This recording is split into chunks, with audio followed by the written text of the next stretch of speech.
তা বলছি পচা আজকে দেখা করতে পারবে? বাল যাবো দেখা করতে। দেখা করতে গেলে শরীরে ছুতেও দেয় না।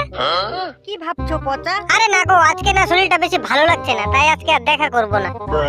ও ঠিক আছে, শরীর না ভালো লাগলে দেখা করতে হবে না, বাড়িতে বসে বিশ্রাম করো।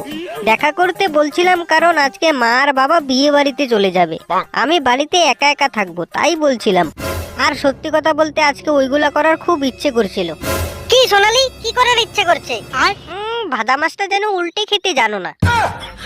তুমি না সবসময় বলো সোনালি করতে দাও, ধরতে দাও। ও তার মানে আজকে এগুলো করার জন্য দেখা করতে বলতেছে। ও ঠিক আছে, চাপ নাই, আমি এক্ষুনি আসতেছি।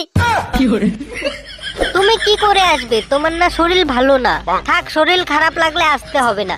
কে বলছে আবার শরীর ভালো না? মানে ভালো না কিন্তু অত খারাপ না, আমি আসতেছি।